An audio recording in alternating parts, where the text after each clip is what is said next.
ایمان پر خاتمہ یا الہی، ایمان پر خاتمہ یا الہی، ایمان پر خاتمہ یا الہی۔ الحمدللہ رب العالمین، والصلاة والسلام على سید المرسلین، اما بعد فاعوذ باللہ من الشیطان الرجیم، بسم اللہ الرحمن الرحیم۔ الصلاة والسلام علیک یا رسول اللہ وعلی آلک واصحابک یا حبیب اللہ۔ الصلاة والسلام علیک یا نبی اللہ وعلی آلک واصحابک یا نور اللہ۔ فرمان مصطفیٰ صلی اللہ تعالی علیہ وآلہ وسلم، نیت المؤمن خیر من عملہ، مسلمان کی نیت اس کے عمل سے بہتر ہے۔ اللہ کی رضا کے لیے اور ثواب بڑھانے کے لیے مدنی چینل کے ناظرین اچھی اچھی نیتیں کر لیں کہ رضا الہی کے لیے، حصول ثواب کے لیے، علم دین حاصل کرنے کے لیے امام اعظم ابو حنیفہ رضی اللہ تعالیٰ عنہ کی برکتیں پانے کے لیے آج کے اس بیان میں شریک رہوں گا انشاءاللہ، کیونکہ جہاں صالحین کا ذکر ہوتا ہے وہاں اللہ عز و جل کی رحمتوں کا نزول ہوتا ہے۔ انشاءاللہ آج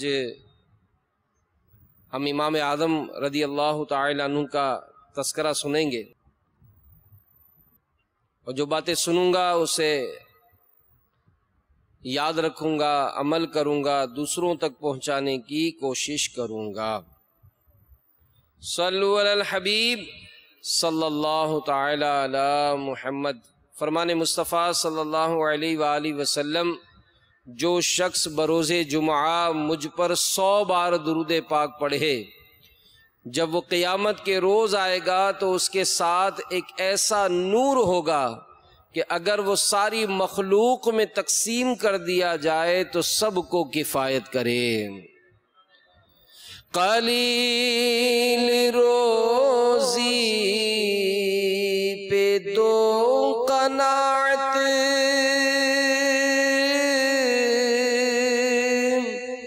قلیل روزی پہ دو قناعت، فضول گوئی سے دے دو نفرت، درود پڑھتا رہوں بکثرت، درود پڑھتا رہوں بکثرت، نبی رحمت شفیع امت۔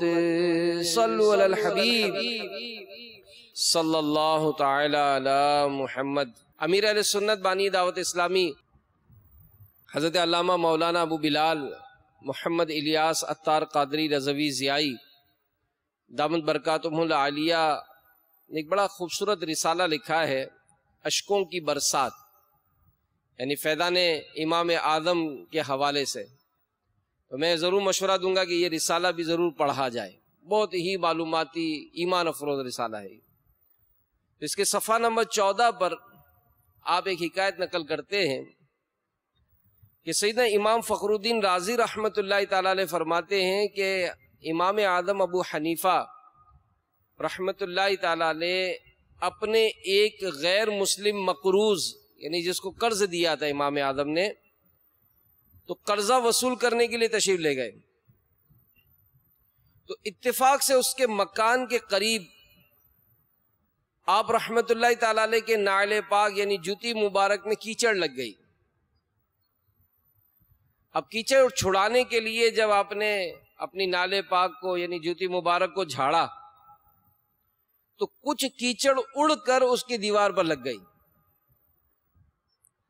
اب یہ دیکھ کر امام اعظم ابو حنیفہ رحمۃ اللہ تعالی علیہ، آپ پر خوف خدا کا ایسا غلبہ ہوا کہ پریشان ہو گئے کہ اب کیا کروں، دیوار سے اگر کیچڑ صاف کرتا ہوں تو مٹی بھی اکھڑے گی، اور اگر صاف نہیں کرتا تو دیوار خراب ہو رہی ہے۔ تو اسی شش و پنج میں آپ رحمت اللہ تعالی علیہ نے دروازے پر دستک دی۔ اب اس شخص نے باہر نکل کر جب امام اعظم کو دیکھا تو سمجھا کہ امام اعظم مجھ سے قرض کا تقاضا کرنے آئے، تو اس نے بغیر کوئی بات چیت کیے قرض کی ادائیگی کے سلسلے میں ٹالم ٹول شروع کر دی۔ تو امام اعظم ابو حنیفہ رحمت اللہ تعالی علیہ نے قرض کا مطالبہ کرنے کے بجائے دیوار پر جو کیچڑ لگ گئی وہ بات بتا کر عاجزی کے ساتھ معافی مانگنے لگے۔ ارشاد فرمایا مجھے یہ بتائیے کہ میں آپ کی دیوار کی کیچڑ کس طرح صاف کروں؟ تو وہ غیر مسلم جو تھا، امام اعظم رحمت اللہ تعالی علیہ کی حقوق العباد یعنی بندوں کے حقوق کے معاملے میں بے قراری، خوف خداوندی دیکھ کر بے حد متاثر ہوا اور کچھ اس طرح بولا، اے مسلمانوں کے امام، دیوار کی کیچڑ تو بعد میں صاف ہوتی رہے گی، پہلے میرے دل کی کیچڑ صاف کر کے مجھے مسلمان بنا دیجیے۔ چنانچہ وہ غیر مسلم امام اعظم رحمت اللہ تعالی علیہ کا تقوی دیکھ کر مسلمان ہو گیا۔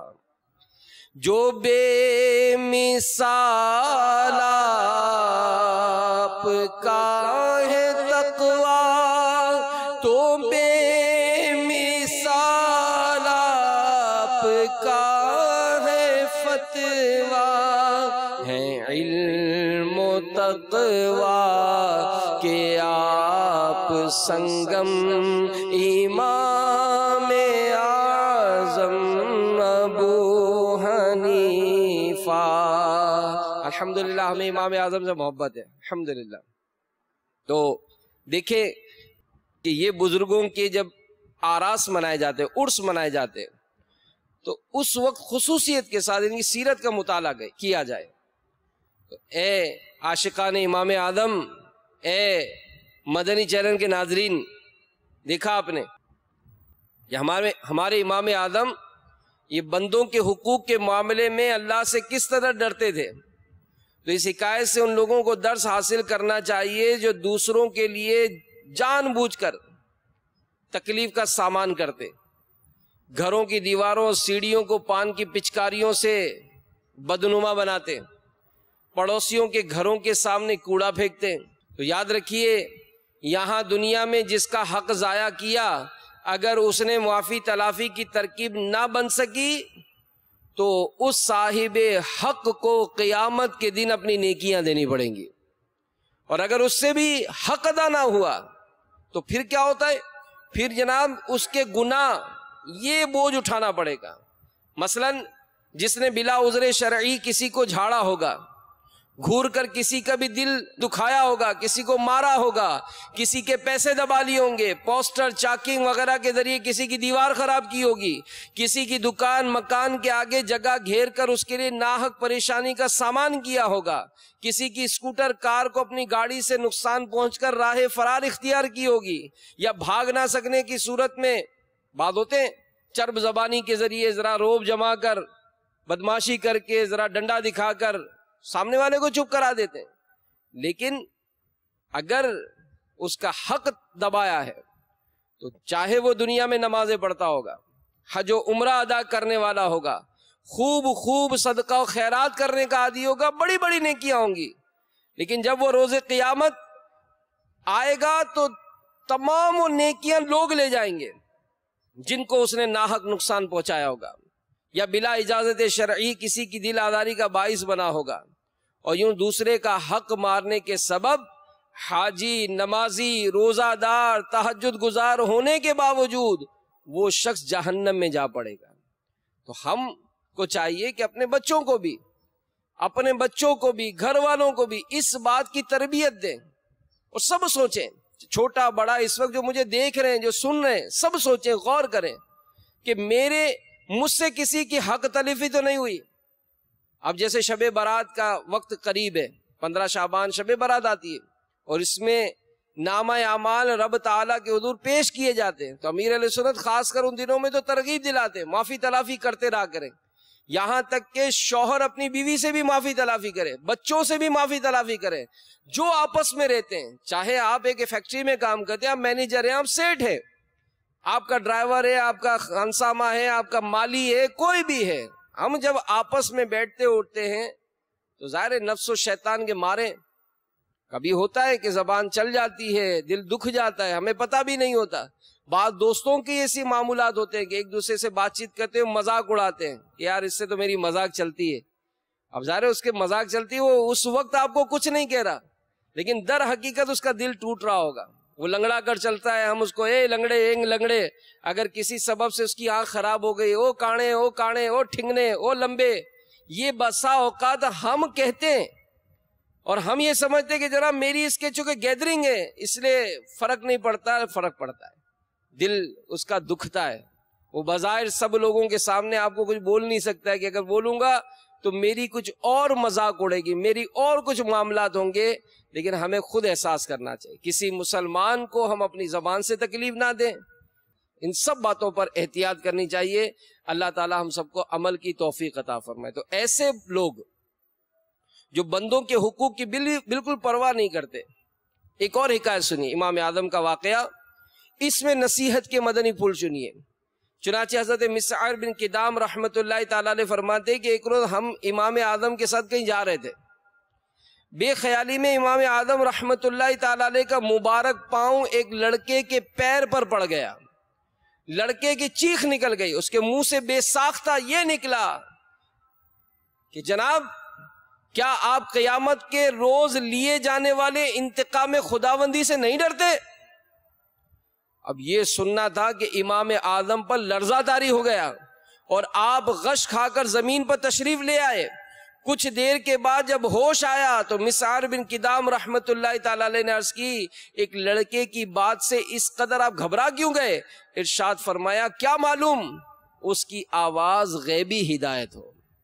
تو یہ واقعہ سن کر تصور نہیں کیا جا سکتا کہ امام اعظم نے جان بوجھ کر اس کا پیر کچلا ہوگا، بے خیالی میں سرزد ہونے والے فعل پر بھی آپ خوف خدا کے سبب بے ہوش ہو گئے، اور ایک ہمیں کہ جان بوجھ کر نہ جانے روزانہ کتنوں کو ایذا پہنچاتے ہوں گے، کس کو جھاڑ دیتے ہیں، غیبت کر دی، تہمت جڑ دی، پٹائی کر دی، پٹوا دیا کسی سے، تو دوسروں کو ایذا پہنچانے والے ذرا سوچیں کہ اگر قیامت کے روز ان چیزوں کا حساب دینا پڑ گیا تو پھر معاملہ بہت سخت ہوگا۔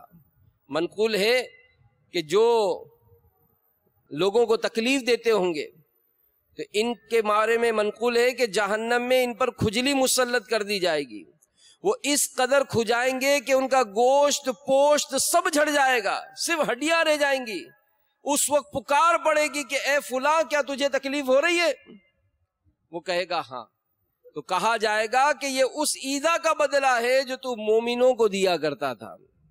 تو اللہ ہمیں نرم دل بنا دے، کیونکہ یہ نرمی ہوگی تو ہی احساس ہوگا نا، ورنہ تو بندہ تو مطلب دوسرے کو جان سے مار دیتا ہے، اس کو اس کے ظلم کا احساس نہیں ہوتا۔ تو اللہ کرے ہمارے دل نرم ہو جائیں، ہم اس بات کا احساس پیدا کرنے میں کامیاب اللہ کرے ہو جائے کہ یار مجھ سے کسی کو تکلیف نہ پہنچے، کسی کو دھکا لگ جائے، کسی کے پیر پر پیر رہ جائے، بھائی چلو سگا بھائی ہے، اس کو اگر کسی صورت سے آپ نے تکلیف دی تو معافی مانگنی پڑے گی، اس کو راضی کرنا پڑے گا، اور اگر ایسا نہیں ہوا تو پھر معاملہ بہت سخت ہو جائے گا۔ تو کاش امام اعظم کا صدقہ ہمیں نصیب ہو جائے۔ تو ہمارے امام اعظم کا ذکر خیر جاری ہے، سبحان اللہ۔ ہمارے امام اعظم رحمت اللہ تعالیٰ علیہ یہ کوفہ کے رہنے والے تھے، اور آپ رحمت اللہ تعالیٰ علیہ کا نام نامی نعمان اور والد گرامی کا نام ثابت ہے۔ آپ کی کنیت ابو حنیفہ اور لقب امام اعظم ہے۔ آپ 80 سنہ ہجری میں، آج 1438 ہے، 80 سنہ ہجری میں کوفہ میں پیدا ہوئے اور 70 سال کی عمر پا کر 2 شعبان المعظم سن 150 سنہ ہجری میں وفات پائی۔ اور آج بھی بغداد شریف کے قبرستان خیزران میں امام اعظم کا مزار ہے، لوگ اس کی زیارت کرتے ہیں اور فیض پاتے ہیں۔ تو آپ بہت بڑے عابد و زاہد، اللہ کی معرفت اور اس کا خوف رکھنے والے تھے۔ امام اعظم یہ اولاً تجارت کرتے تھے۔ ایک دن آپ رحمت اللہ تعالی علیہ کی ملاقات امام شعبی رحمت اللہ تعالی علیہ سے ہو گئی۔ انہوں نے امام اعظم ابو حنیفہ رحمت اللہ تعالی علیہ سے پوچھا کہ آپ کیا کام کرتے ہیں؟ تو آپ نے جواب دیا کہ میں بازار میں کاروبار کرتا ہوں۔ امام شعبی رحمت اللہ تعالی علیہ نے ارشاد فرمایا کہ بازار میں کیوں مصروف ہیں، علماء کی طرف رجوع کیا کریں۔ تو امام اعظم فرماتے ہیں میں نے عرض کی علماء کے پاس بہت کم جاتا ہوں۔ تو آپ رحمت اللہ تعالی علیہ نے فرمایا کہ آپ علم دین سے غافل نہ ہو جائیں، بلکہ آپ کے لیے تو لازمی ہے کہ مجلس علم و علماء میں شریک رہیں۔ میں آپ میں علم دین کی سمجھ بوجھ اور دانش مندی کے نشان دیکھتا ہوں۔ امام اعظم رحمت اللہ تعالی علیہ فرماتے ہیں امام شعبی رحمت اللہ تعالی علیہ کی یہ بات میرے دل میں اتر گئی، میں نے بازار میں بیٹھنا چھوڑا، علم دین کی طرف متوجہ ہو گیا، اللہ نے مجھے اس کا کثیر نفع عطا فرمایا۔ اب یہ یہاں پر ایک بات سمجھ میں آتی ہے، مجھے نگران شورا کا بیان یاد آ رہا ہے، ابھی کچھ دنوں پہلے آپ نے فرمایا تھا کہ اس میں اب دعوت اسلامی کا مدنی ماحول ہے، اللہ امیر اہل سنت کو سلامت رکھے، کہ ہر طبقے کو علم حاصل کرنے کا ایک موقع فراہم ہو گئے۔ اب کئی کاروباری ادارے ایسے ہیں جو 11، 12، 1 بجے تک کاروباری معاملہ شروع ہوتے ہیں۔ آپ چلیں، اگر اس طرح کا کوئی ہے تو آپ صبح میں جامعۃ المدینہ میں داخلہ لے سکتے ہیں۔ اب آپ کہیں گے میں تو تاجر ہوں، میں اسٹوڈنٹ تھوڑی ہوں، ٹھیک ہے، تجارت کے لیے تو علم زیادہ ضروری ہے، آپ درس نظامی میں داخلہ لیجئے، اللہ کرے گا وہ دن آئے گا کہ آپ تاجر بھی کہلائیں گے اور عالم بھی ہوں گے۔ کل بھی ایک تاجر سے ملاقات ہوئی، ہمارے اسلامی بھائی ہیں، بہت بڑے تاجر ہیں، مجھے تو کل پتا چلا، بہت بڑے تاجر باب المدینہ کے، اور ماشاء اللہ انہوں نے درس نظامی بھی مکمل کر لیا ہے۔ تو علم حاصل کرنے کے لیے عمر کی تو کوئی قید نہیں ہے۔ اور پھر اب دعوت اسلامی کے تحت تو آن لائن مدرسۃ المدینہ آن لائن کے ذریعے مختلف کورسز، یہاں تک کہ درس نظامی بھی آن لائن کرایا جاتا ہے۔ آپ کے پاس جو بھی وقت ہے آپ اس وقت میں داخلہ لے لیں۔ آپ بذریعہ انٹرنیٹ جو ہے وہ مختلف کورسز، شریعت کورس، تجارت کورس، عمرہ کورس، حج کورس، فیضان رمضان کورس، فیضان زکوٰۃ کورس، درس نظامی، قرآن پاک ناظرہ، قرآن پاک حفظ، یہ سارے کورسز کی پوری فہرست ہے۔ آپ داخلہ لے لیں، اپنے بچوں کو داخلہ دلوائیں۔ اگر کسی ایسے ملک میں، ایسے شہر میں، ایسے قصبے میں رہتے ہیں کہ جہاں بظاہر بچوں کے پڑھانے کا کوئی اہتمام نہیں ہے، آپ کی بچیوں کو پڑھانے کا کوئی اہتمام نہیں ہے، بچے کی والدہ کو پڑھانے کا اہتمام نہیں ہے، کوئی غم نہ کریں، بذریعہ انٹرنیٹ اللہ کی رحمت سے دعوت اسلامی کے مدنی ماحول میں بچیوں کو بھی پڑھانے کا اہتمام ہے، خواتین کو بھی پڑھانے کا اہتمام ہے۔ اور یہ خواتین کو اور بچیوں کو دعوت اسلامی کے مدنی ماحول میں صرف اسلامی بہنیں پڑھاتی ہیں، اسلامی بھائیوں کو اجازت نہیں ہے، اور یہ پڑھانا بھی نہیں چاہیے۔ جو اس طرح کا معاملہ کرتے ہیں ان کے لیے بھی امیر علیہ سنت منع فرماتے ہیں کہ اسلامی بہن کو پڑھائے، بچیوں کو صرف اسلامی بہن پڑھائے۔ تو ہم چاہیں تو آج بھی علم دین حاصل کر سکتے ہیں۔ تو کاش امام اعظم کا مبارک دن ہے، مہینہ ہے، نیت کر لے، ہو سکتا ہے ایسی میٹھی نظر ہو جائے کہ آپ بھلے بہت بڑے تاجر ہیں لیکن ایک وقت آئے گا کہ آپ عالم بھی بن جائیں گے، آپ شریعت کو جاننے والے بھی بن جائیں گے۔ تو انشاءاللہ اس کی برکت سے ہمارے کاروباری حلقوں میں بھی بہت بڑا فرق پڑے گا۔ ورنہ یہی ہے کہ بہت بڑی ڈگریاں ضرور حاصل کر لی جاتی ہیں لیکن بدقسمتی سے علم دین سے کورے ہوتے ہیں۔ اور عمر کے آخری حصے میں امام اعظم ابو حنیفہ رحمت اللہ تعالی علیہ سے کسی نے سوال کیا کہ آپ اس بلند مقام پر کیسے پہنچے؟ تو ہمارے امام اعظم ابو حنیفہ رحمت اللہ تعالی علیہ نے ارشاد فرمایا کہ میں نے اپنے علم سے دوسروں کو فائدہ پہنچانے میں کبھی کنجوسی سے کام نہیں لیا، اور جو مجھے نہیں آتا تھا اس میں دوسروں سے فائدہ حاصل کرنے میں کبھی شرم محسوس نہیں کی۔ میں نے لینے میں بھی کنجوسی نہیں کی، دینے میں بھی کنجوسی نہیں کی۔ تو کیا شان علم کا سمندر۔ تو آج اگر ہمارے پاس بھی کوئی علم آ جاتا ہے، اور امیر اہل سنت تو تاکید فرماتے ہیں کہ اگر آپ دفتر میں ہیں، مارکیٹ میں ہیں، تعلیمی اداروں میں ہیں، جہاں کہیں ہوتے ہیں، آپ اسلامی بھائیوں کو جمع کریں، فیضان سنت کھولیں، نیکی کی دعوت دینے کی نیت سے 5-7 منٹ کا درس دے دیں، بس کتاب پڑھ کے سنانی ہے، اللہ کی نعمت ہے، نیکی کی دعوت کتابیں جو ہے جس میں فیضان سنت ہے، غیبت کی تباہ کاریاں ہیں، نیکی کی دعوت نام سے جو کتابیں ہیں، ان کتابوں کو اگر پڑھیں تو آپ کو علم کا زبردست خزانہ حاصل ہوگا. تو یہ بھی ایک ذریعہ ہے علم سکھانے کا. تو علم حاصل کرنے میں اور علم پھیلانے میں یہ اے کاش ہمیں کنجوسی نہ ہو اور ہمارے امام اعظم کا صدقہ ہمیں نصیب ہو جائے. اور دعوت اسلامی نے اس سلسلے میں بھی مدنی تربیت گاہیں یہ اپنے مدنی مراکز میں قائم کی ہیں. یہاں پر بھی مدنی تربیت گاہ قائم ہے کہ آپ کو کبھی 1 دن کی چھٹی مل جاتی ہے، کبھی 2 دن کی چھٹی مل جاتی ہے. تو 3 دن کے تو مدنی قافلے سفر کرتے ہی ہیں، لیکن جو بھی وقت آپ کے پاس ہے آپ ان مدنی تربیت گاہوں پہ تشریف لے آئیں، انشاءاللہ علم دین سیکھنے کا موقع ملے گا. تو ہمارے امام اعظم ابو حنیفہ رحمت اللہ تعالی علیہ یہ نہایت زبردست ذہن، عمدہ فکر اور شاندار ذہانت کے مالک تھے. سرکار اعلیٰ حضرت امام اہل سنت مولانا شاہ امام احمد رضا خان علیہ رحمت الرحمن فتاوی رضویہ شریف میں نقل فرماتے ہیں کہ سیدنا امام شافعی رحمت اللہ تعالی علیہ نے فرمایا کہ جہاں بھر میں کسی کی عقل امام اعظم رحمت اللہ تعالی علیہ کی مثل نہیں. سبحان اللہ.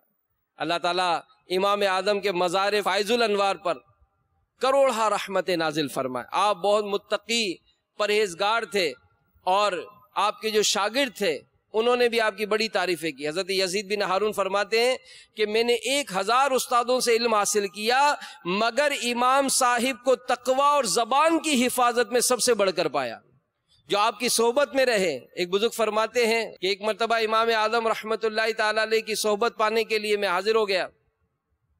اب دیکھا کہ امام اعظم جو ہے وہ عشاء کی نماز پڑھ کر اور نوافل میں مصروف ہو گئے. اب نوافل میں جب مصروف ہوئے تو پڑھتے یہاں تک کہ صبح کا وقت ہو گیا. تھوڑی دیر کے لیے آپ گھر تشریف لے گئے اور گھر تشریف لے جا کر دوبارہ تشریف لے آئے، فجر کی نماز ادا کی، پھر درس و تعلم میں مصروف ہو گئے، پڑھاتے رہے. دوپہر کے وقت تھوڑی دیر قیلولہ کیا، آرام کیا، پھر مصروفیت. شام ہو گئی، مغرب کی نماز پڑھ کے گھر تشریف لے گئے، عشاء کی نماز، اور اس کے بعد پھر اسی طرح کل کی طرح معمولات. فرماتے کہ میں تقریباً 9 سال امام صاحب کی خدمت میں رہا، میں نے کبھی بھی امام صاحب کو رات کی عبادت اور دن کے روزے سے غافل نہیں پایا. تو یہ امام اعظم ابو حنیفہ رحمت اللہ تعالی علیہ کی سیرت کا بہترین پہلو. پھر تذکرۃ الاولیاء میں سیدنا داؤد طائی رحمت اللہ تعالی علیہ فرماتے ہیں کہ میں امام اعظم کی خدمت میں 20 سال رہا، خلوت ہو یا جلوت، یعنی لوگوں کے درمیان ہو یا اکیلے، میں نے امام اعظم کو کبھی ننگے سر نہ دیکھا، نہ کبھی پاؤں پھیلائے دیکھا.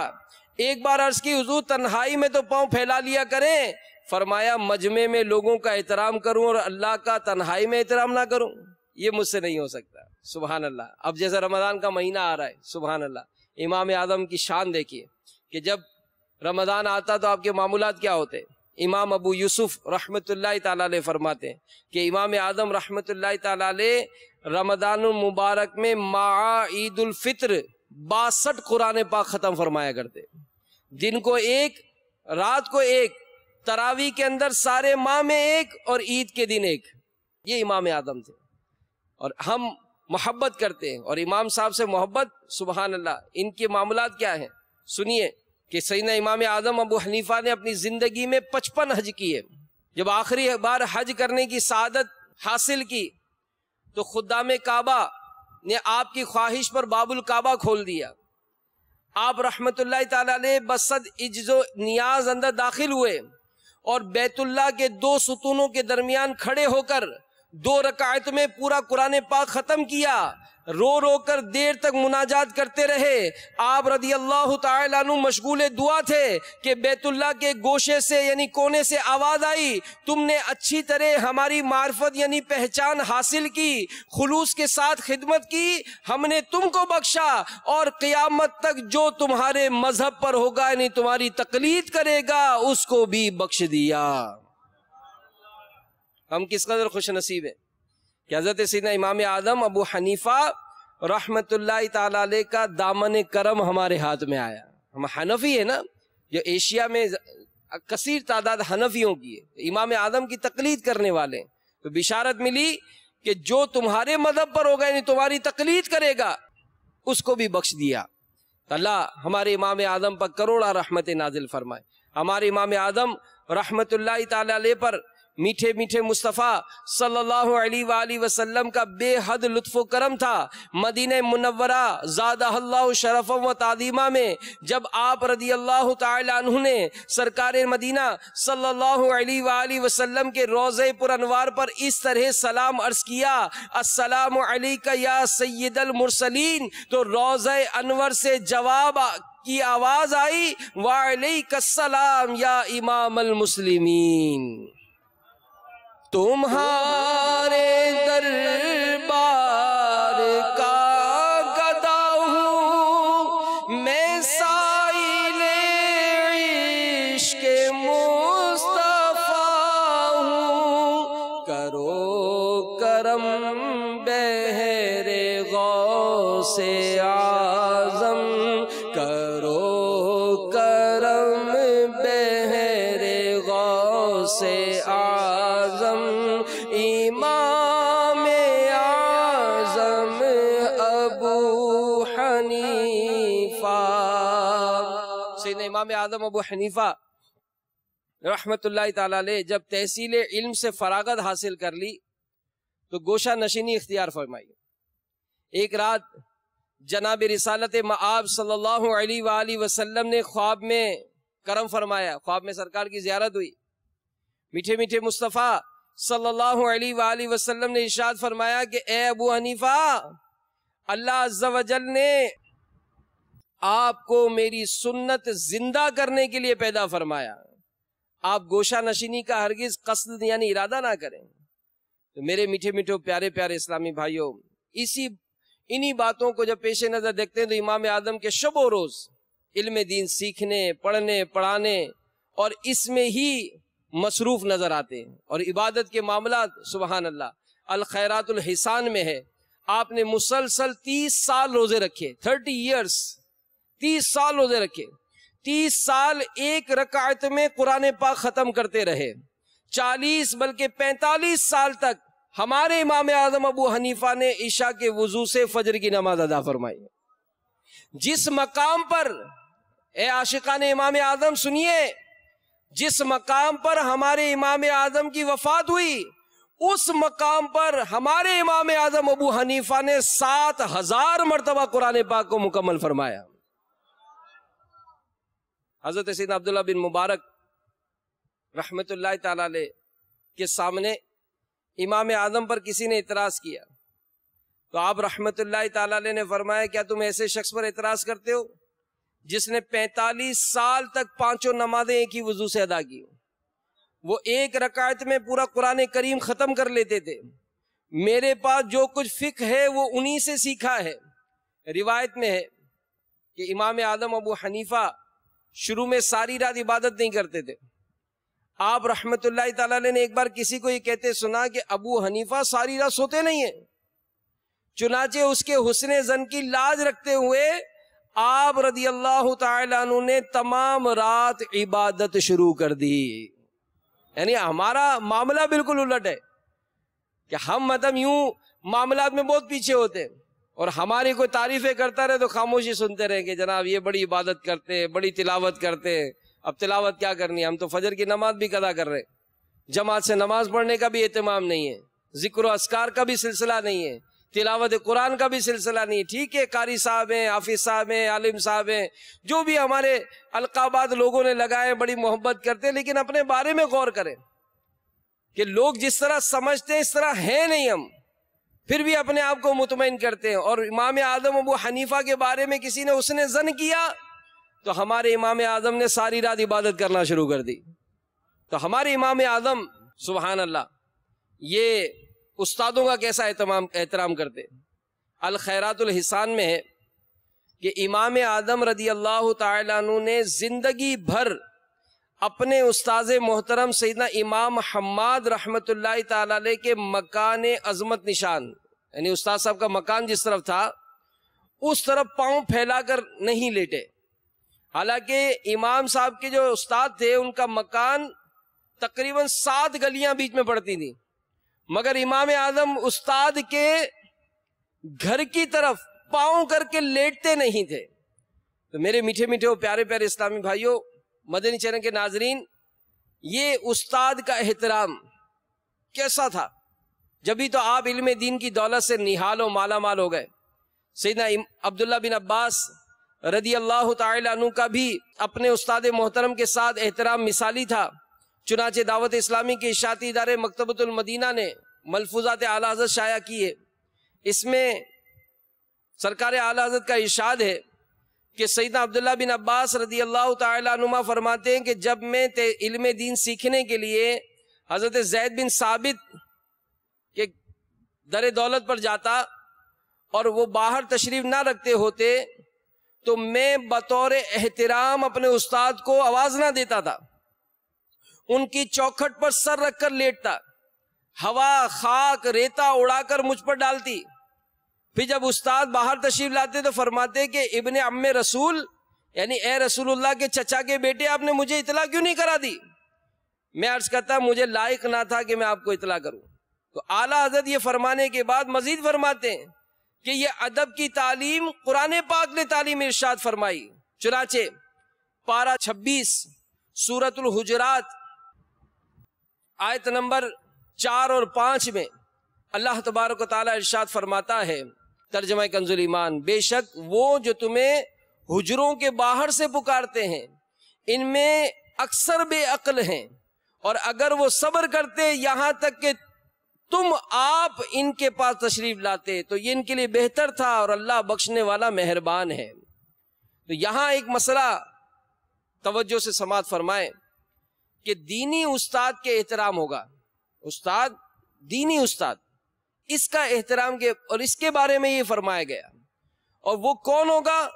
وہ صرف صحیح العقیدہ مسلمان، غیر فاسق استاد کے لیے ہے. اگر معاذ اللہ استاد غیر مسلم ہے، مرتد ہے، تو اس کا کوئی احترام نہیں، بلکہ ایسوں سے پڑھنا، غیر مسلم یا مرتد استاد سے پڑھنا، ان کی صحبت میں رہنا خود اپنے ایمان کے لیے خطرناک ہے.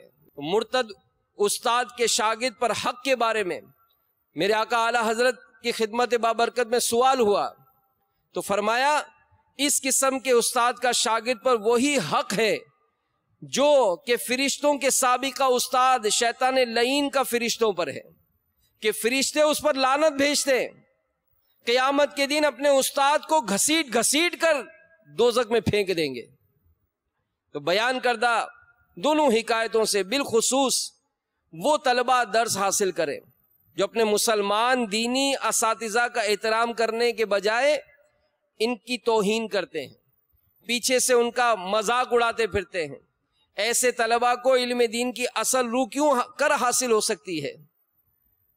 تو مولانا روم کیا خوب فرماتے ہیں، اشعار کا ترجمہ ہے کہ ہم اللہ تعالیٰ سے حصول ادب کی توفیق مانگتے ہیں، کیونکہ بے ادب رب تعالیٰ کے فضل سے محروم رہتا ہے. بے ادب نہ صرف اپنے آپ کو برے حالات میں رکھتا ہے بلکہ اس کی بے ادبی کی آگ تمام دنیا کو اپنی لپیٹ میں لے لیتی ہے. تو اللہ ہم کو با ادب رکھے. ہم اپنے دینی اساتذہ کی ادب احترام کرو. اس میں ہوتا ہے کہ اگر کبھی پڑھائی کے معاملات ہوتے ہیں تو غیبتیں، استادوں کی غیبتیں کرتے ہیں. اس کی مثال امیر اہل سنت نے اپنی کتاب غیبت کی تباہ کاریاں، اس میں آپ نے 1800 مثالیں لکھی ہیں.